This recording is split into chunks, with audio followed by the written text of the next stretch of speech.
बड़ी खबर राजस्थान में मोदी की गारंटी पर भरोसा जताया गया। बीजेपी का हिंदुत्व कार्ड कैसे चला?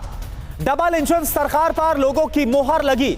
तो राजस्थान में प्रधानमंत्री की तरफ से जो गारंटी की बात कही गई, और ना सिर्फ राजस्थान, हमने देखा चाहे एमपी हो या फिर छत्तीसगढ़, यहां पर मोदी की गारंटी ये लगातार काफी चर्चा में रहा। और प्रधानमंत्री मोदी के साथ साथ तमाम जो बीजेपी कद्दावर नेता है वो चुनावी मंच से ये बात दोहराते हुए नजर भी आए।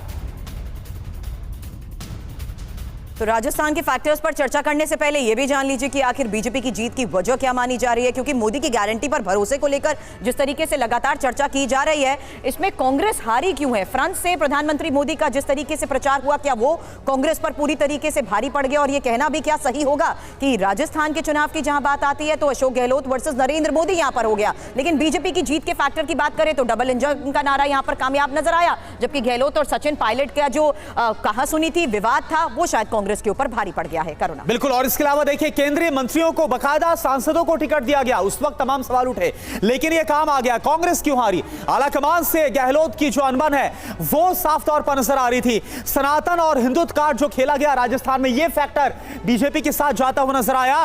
कांग्रेस के लिए क्या रहा? पेपर लीक और करप्शन, लगातार यह जो मामला था, लाल डायरी का मुद्दा लगातार उठाया गया।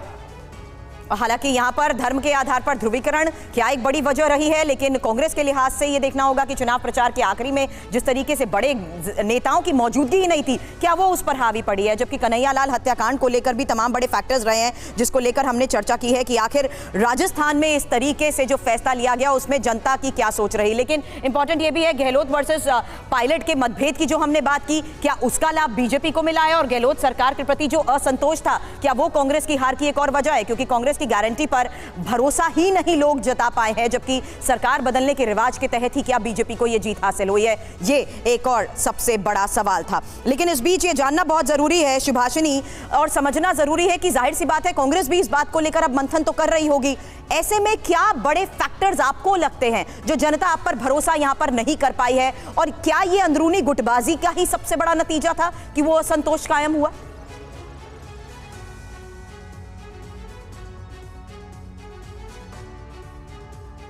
शिवाशिनी, आपकी आवाज नहीं मिल रही है, अनम्यूट करिए।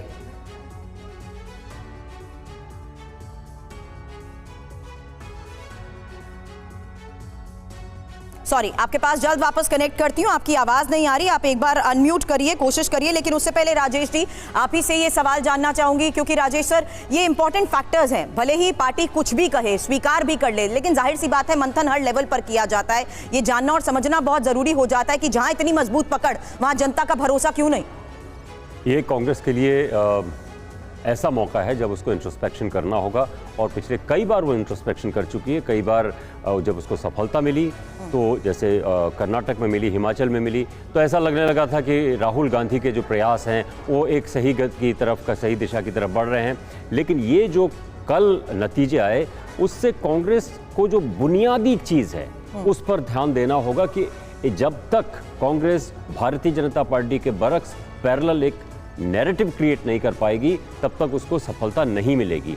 तो ये जो भरोसा है, जो मोदी की गारंटी पर भरोसा कर लिया और कांग्रेस के लीडर्स की गारंटी पर कोई भरोसा नहीं हुआ, तो कांग्रेस का एक फेस इस तरह का नहीं है जो कहे कि ये मैं करूंगा और वो होगा। ये राहुल गांधी भी वो फेस नहीं, क्योंकि मध्य प्रदेश में देख लीजिए, कमलनाथ एक अलग अपनी ढपली बजा रहे थे, अलग अपना राग गा रहे थे। तेलंगाना में ज़रूर उसका असर हुआ। राहुल गांधी, प्रियंका गांधी ने काफ़ी वहाँ मजबूत कई जगह जनसभाएं भी की, उसका असर भी हुआ। लेकिन राजस्थान में सिर फुटबॉल अगर टीवी कैमरा के सामने आप करेंगे तो आपकी गारंटी पर कोई भरोसा नहीं करेगा। लेकिन राजस्थान के सीएम फेस को लेकर एक क्विक रिएक्शन में आपसे चाहूंगी हर्षवर्धन जी, क्या इंपॉर्टेंट फैक्टर्स रहेंगे ये फैसला लेते वक्त? नहीं, मुझे लगता है कि राजस्थान, मध्य प्रदेश और छत्तीसगढ़, तीनों जगह के परिणाम भारतीय जनता पार्टी के शीर्ष नेतृत्व को वो करने का अवसर दे रहे हैं जो 2018 में करने की इच्छा थी। मध्य प्रदेश में सरकार नहीं बनी, बाद में बनी, उस वक्त की स्थितियां जो थी, और शिवराज सिंह चौहान बहुत शानदार नेता हैं, बहुत अच्छा काम किया उन्होंने। लेकिन वसुंधरा राजे और रमन सिंह से आगे बढ़ने का वक्त आ गया है। मुझे लगता है कि भारतीय जनता पार्टी, और भारतीय जनता पार्टी क्या सीधे कहें तो नरेंद्र मोदी, अमित शाह ने वो चेहरा तय कर लिया होगा। और अगर आप देखें तो इस पूरे चुनाव में, तीनों राज्यों के चुनाव में किसी एक व्यक्ति के पीछे बीजेपी नहीं खड़ी थी। बीजेपी का एक चेहरा नरेंद्र मोदी और बीजेपी के संगठन ने चुनाव लड़ा। यहां पर ले जाकर पार्टी को खड़ा करने के बाद किसी भी नाम पर सहमति बनाना बहुत मुश्किल काम नहीं होता, ज्यादा आसान हो जाता है।